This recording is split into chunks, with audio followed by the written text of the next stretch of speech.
13 अप्रैल साल 2029 में 1000 फीट से ज्यादा बड़ा एस्टेरॉयड अपोफिस धरती के बहुत बहुत करीब से गुजरेगा।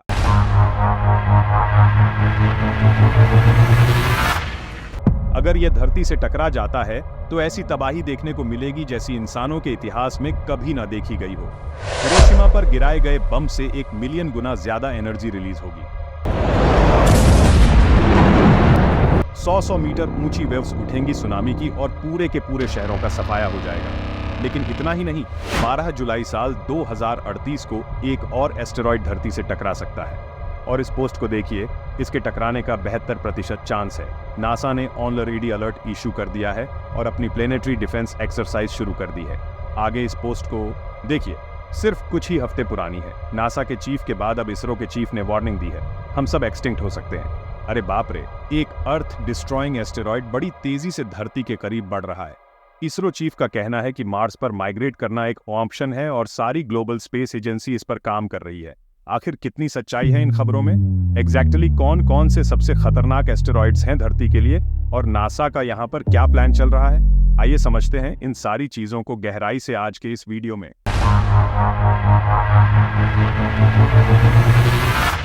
दोस्तों, प्लेनेट ईट्स भी कहा जाता है क्योंकि ये छोटे प्लेनेट की तरह होते हैं। ये बेसिकली कुछ बड़े से पत्थर हैं जो स्पेस में घूम रहे हैं।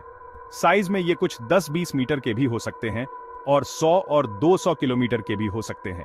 इन्हें नियर अर्थ ऑब्जेक्ट्स करके पुकारते हैं, शॉर्ट में कहा जाए तो एनईओस। इसमें सिर्फ एस्टेरॉइड्स ही नहीं बल्कि कोमेट्स भी हो सकते हैं, मीटर्स भी हो सकते हैं, मेटेराइड और मेटेओरॉइड्स भी हो सकते हैं। इन सब में जो सबसे खतरनाक है वो है कोमेट्स, क्योंकि इसे देखने के लिए टेलीस्कोप का नहीं बल्कि हम आंखों से भी इसको देख सकते हैं। क्योंकि पहली चीज, कॉमेट की स्पीड दुगनी होती है और दूसरी चीज, वार्निंग टाइम कम भी होता है।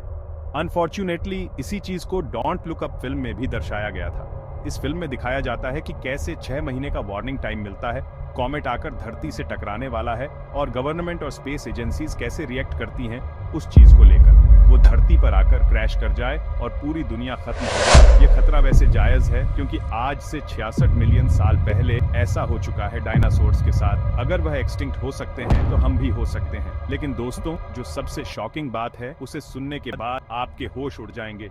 ऊपर मैंने बताया है किस तरह से 2038 में ये एक एस्टेरॉयड पृथ्वी से टकराएगा और इसके टकराने के 72% चांस हैं। यह न्यूज कंप्लीटली फेक है। ये एक हाइपोथेटिकल इमेजिनरी सिनेरियो है जिसे नासा ने खुद बनाया है। ये एक एक्सरसाइज कर रहे थे कि अगर भविष्य में ऐसा होता है तो हम क्या कर सकते हैं। ये एक मॉक टेस्ट था जिसमें 100 से ज्यादा एक्सपर्ट ने हिस्सा लिया जो अलग अलग ऑर्गेनाइजेशन से थे। लेकिन जो 2029 की जो बात है ये हाइपोथेटिकल नहीं है।